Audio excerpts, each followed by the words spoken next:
अस्सलाम वालेकुम। उम्मीद है आप सब खैरियत से होंगे। और मैंने कहा कि कुछ चीज़ें आप लोगों को बता दूं जो भी स्टूडेंट्स आ रहे हैं मई इनटेक के लिए, तो ताकि आप लोगों के लिए भी इजी हो जाए।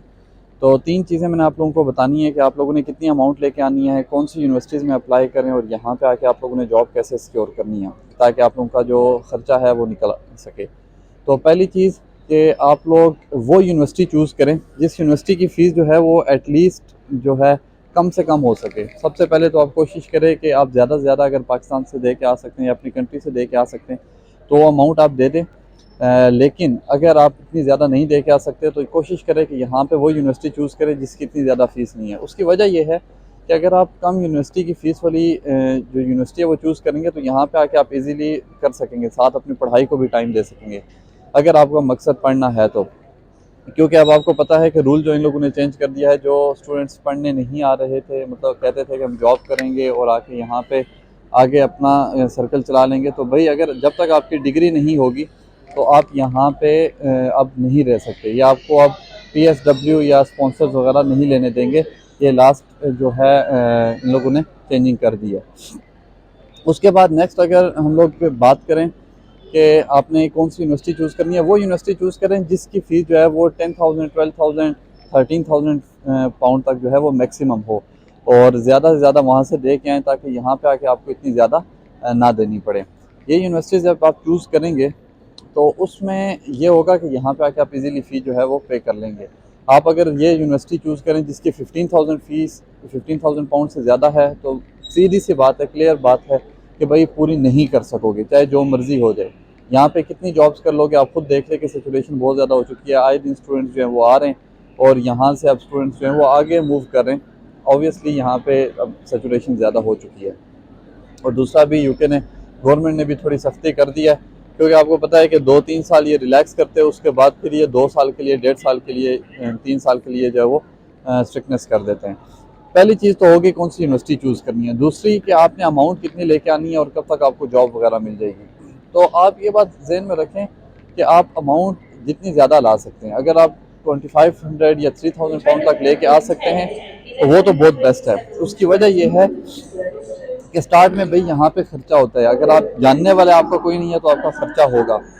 अब बताता हूँ, सबसे पहले आप आए किसी भी एयरपोर्ट पे, उस एयरपोर्ट पे आने के बाद आपने क्या किया, अपनी सिम वगैरह लेनी है। सिम लेने के बाद आपने वहाँ से टिकट वगैरह करवाना है। सिम लाजमी ले लीजिएगा क्योंकि यहाँ पे मैप्स बहुत ज़्यादा काम आते हैं। अगर आपके पास इंटरनेट नहीं होगा तो भाई यहाँ पे हर कोई हेल्प हेल्प कर देते हैं, लेकिन आपको समझ नहीं आएगी। आप किसी से क्या पूछेंगे कि किधर जाना है, क्योंकि आप किसी और से कांटेक्ट करना चाह रहे हैं, जो बंदा वहाँ पे आपको लेने आ रहा है, तो आप नहीं कर पाएंगे। कोशिश करें जिस भी एयरपोर्ट पे आ रहे हैं कोई पहले से वहाँ पे बंदा देख के हैं जो आपको एटलीस्ट 1-2 दिन के लिए अकोमोडेट कर सके, आपकी हेल्प कर सके, तो ये तो बहुत ज़्यादा अच्छा हो जाएगा।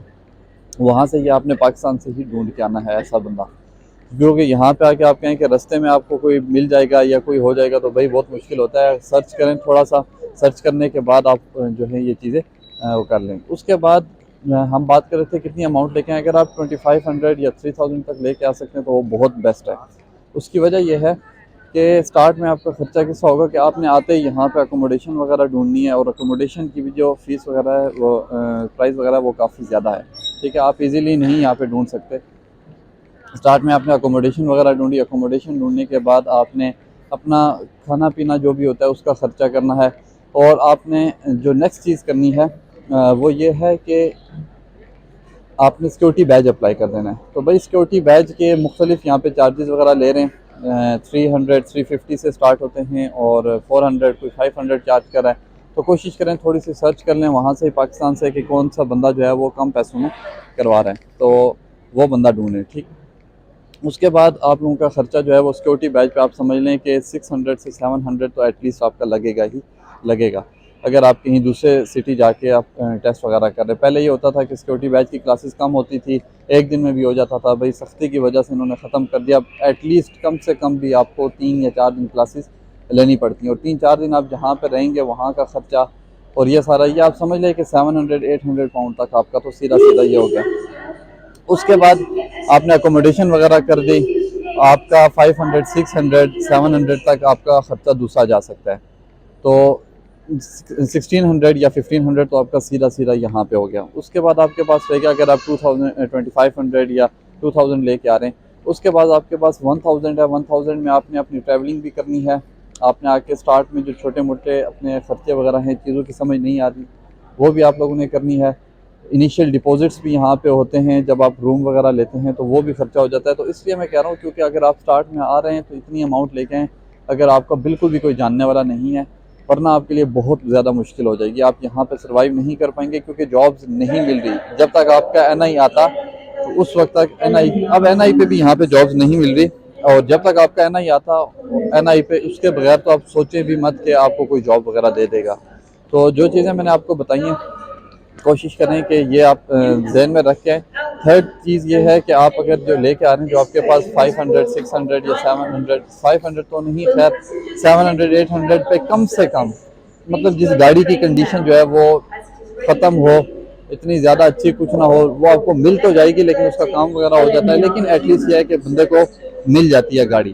तो कम से कम भी अब 700 पाउंड की जो है वो गाड़ी हो चुकी है। उसके बाद आपने उसकी इंश्योरेंस करवानी है, तो अच्छा खासा उस पर भी एक्सपेंस आ जाता है, ताकि आप स्टार्ट में आके ये जॉब स्टार्ट कर सकें। अगर आप कह रहे हैं कि आपने आते ही जॉब करनी है, तो भाई सबसे पहले सिक्योरिटी बैज अप्लाई कर दें। सिक्योरिटी बैज के बगैर यहाँ पे आप सर्वाइव नहीं कर पाएंगे, यूनिवर्सिटी की फीसेस नहीं पूरी कर पाएंगे। और अभी जो मेन टेक में आ रहे हैं उन स्टूडेंट्स के लिए एक प्रो टिप ये है कि कोशिश करें आते ही आप लोग अप्लाई कर दें। उसकी वजह यह है कि आगे इनकी छुट्टियाँ आ रही हैं, इवेंट्स वगैरह आ रहे हैं, और इवेंट्स पे बहुत ज़्यादा जॉब्स मिलती हैं। ऐसा ही है कि वो बहुत ज़्यादा बंदे चाहिए होते हैं। तो कोशिश करें कि जितना जल्दी आके आप अपना सिक्योरिटी बैच वगैरह कर सकते हैं अप्लाई, वो अप्लाई कर दें।